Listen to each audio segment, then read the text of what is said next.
Olá, amigos! A partir desse momento, nós passaremos a meditar a ementa das doutrinas que formam o conteúdo bíblico-religioso e bíblico-teológico. Elas estão divididas em 3 pontos ou fatores ou facções, que são soteriológicos, doutrinas da vida cristã e doutrinas escatológicas. Lembrando que passaremos a princípio tão somente o ementário e posteriormente passaremos então a descrevê-las uma a uma.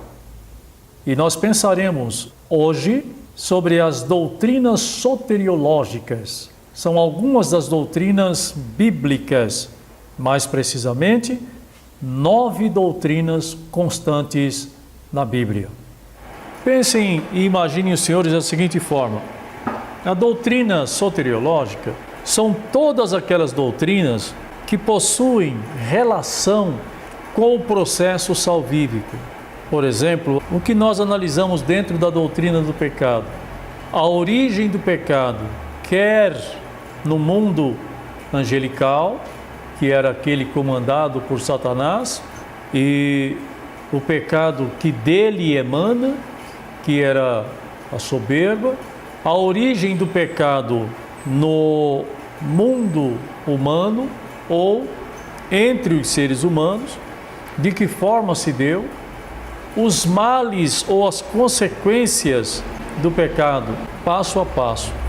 Uma segunda doutrina, a doutrina da salvação, ela não está presa tão somente ao Novo Testamento. Não obstante nós não termos salvação no Antigo Testamento. Desde Gênesis até Malaquias, que são os livros que compreendem o Antigo Testamento, nós não temos ali salvação, absolutamente. A única citação sobre salvação é Davi quem o faz no Salmo: retorna a mim a alegria da tua salvação. Por quê? No Antigo Testamento apontava-se para a salvação que haveria de vir em Cristo. Ora, então o que se vê no Antigo Testamento é tão somente o livramento. Não há de se falar de salvação no Antigo Testamento, porque ela não existia.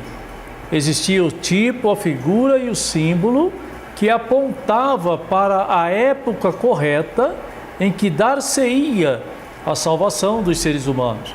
Mas o Antigo Testamento eram só livramentos. E aí eu perguntaria aos senhores: mas e quanto aos que morreram? Alguém foi salvo no Antigo Testamento ou todos eles se perderam? Se não há de se falar em salvação no Antigo Testamento, se só havia livramento no Antigo Testamento, e aqueles que morreram, como Abraão, Isaque, Jacó, esses então não foram salvos? É este tipo de questão que nós estudaremos dentro da doutrina da salvação. Terceiro, dentro das doutrinas soteriológicas, nós temos também a doutrina da justificação. É preciso entender a questão de ser justificado pela fé, como procede esta justificação e quem nos justifica e a forma como somos justificados. Uma vez que a questão bíblica é essa: não há um justo sequer. Entretanto, Abacuque diz: olha, mas o meu justo viverá da fé. Percebem a questão aqui? O meu justo viverá da fé, mas não há um justo sequer. Dentro da doutrina da justificação, no pensamento analítico, nós vamos recorrer aos textos que nos deem condição de assimilar esta doutrina da justificação. Quarta doutrina bíblica, dentro do processo de doutrina soteriológica, a doutrina da expiação.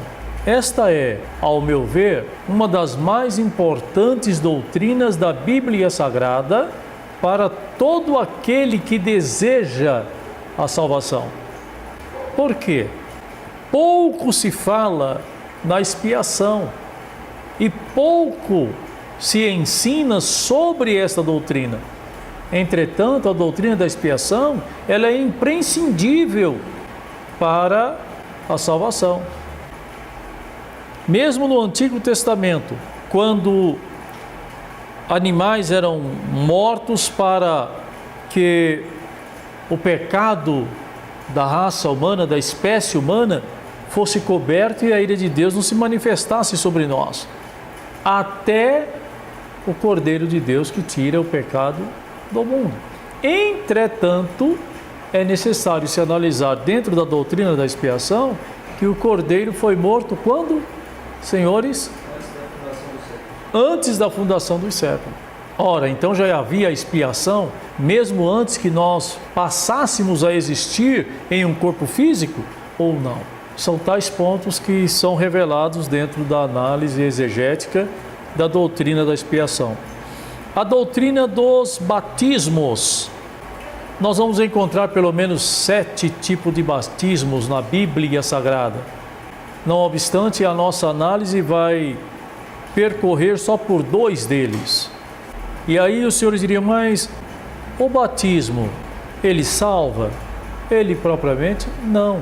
Mas é uma das doutrinas ligadas às doutrinas soteriológicas. A doutrina da santificação. O homem é santo ou é santificado? E uma vez que ele é santificado, o que é santificar? Pelo que ele é santificado? Quando ele é santificado? No que ele é santificado? Para que ele é santificado? É todo o processo de entendimento analítico, textual, que nos levam a compreender a doutrina da santificação. A doutrina da predestinação.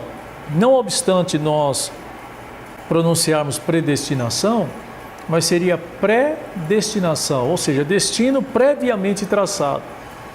Esta doutrina, ela tem sido a causa de muitos equívocos e de muitas discussões no âmbito religioso. Por quê? Ao estudar tal doutrina, às vezes não se tem o cuidado de analisar a exegese que o leve a entender não só a ação divina, como o privilégio humano. Ou seja, a predestinação existe, senhores? Teria Deus escolhido previamente pessoas para estarem com Ele eternamente e escolhido outros para que estejam separados dele eternamente? É aí que está o equívoco religioso. Ele falou que na Bíblia está escrito, né? Que uns foram escolhidos, né? Mas então essa escolha foi baseada pela onisciência dele que sabia.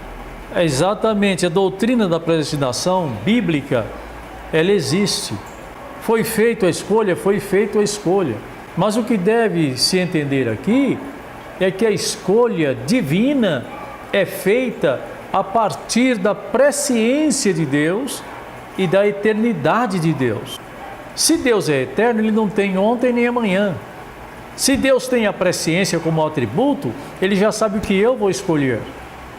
Ele já tem certeza do que eu vou escolher. Então a escolha divina dentro da predestinação bíblica, ela é feita a partir da escolha humana. A doutrina das missões e evangelismo. Alguns chamam só de doutrina das missões, outros chamam só de doutrina do evangelismo. Eu prefiro denominar missões e evangelismo. Por quê? Quem faz missões já não está evangelizando? E quem evangeliza já não está fazendo missões? Ora, então para que separar as duas? Vou explicar aos senhores porque eu vejo a separação. Eu entendo que a missão, ela inicia a partir de um ministério que Deus deu a todas as pessoas. Todo ser humano veio a este mundo com um ministério para cumprir uma missão. A isso eu dou o nome da missão. Passamos isso para o nível coletivo e missão é aquilo que foi exigido da Bíblia e por Deus para com a igreja. Não a igreja indivíduo, mas a igreja eclésia. Na minha concepção, o evangelismo é o ato de vivência cristã. Eu não preciso de palavras, não preciso de uma Bíblia, e pouco importa a maneira como eu estiver vestido e onde eu estiver. O evangelismo é a presença de Cristo em mim. As pessoas vão notar que Cristo está em mim. E elas vão procurar saber mais sobre Cristo. E a missão é a propagação do Evangelho, usando os vários meios, não é, disponíveis para tal. E há de se estudar também a cultura dos povos a serem evangelizados, as implantações das várias missões e a maneira como com isto é exposto. Nós ainda temos, ainda hoje, né, a janela 1040, que são os países que não se aceitam a exposição do Evangelho. Entretanto, há pessoas fazendo missões dentro dessa janela, não é? Que é a latitude e a longitude onde esses países estão localizados. Porém, há pessoas que estão lá cumprindo uma missão. E a doutrina do discipulado, que teologicamente é chamado de mateteologia, né? Discipular alguém é formar uma outra pessoa com a mesma formação que você tem. Cristo, ele formou os seus discípulos. Ora, que diferença há entre discípulo e aluno? O aluno tem a sua formação através de informações. Agora, o discípulo, não.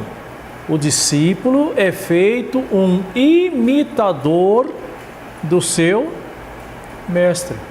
O aluno não imita o seu professor e nem é formado para isto, não é preparado para isto, não é educado para isto. O aluno é simplesmente um receptor que recebe as informações que lhe são dadas por um professor. O discípulo não. O discípulo há de formar o mesmo caráter e se envolver com a mesma missão, exercendo um ministério que lhe é legado pelo seu mestre.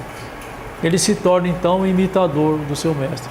É o que Paulo disse, olha, sede meus imitadores como eu o sou de Cristo. Ele estava não formando alunos, mas formando cristãos. E para vocês, meus amigos, fiquem na paz, prossigam na fé e procedam sempre com justiça, o que é próprio da pessoa e do caráter do ser humano. Até lá, e o Mestre falou.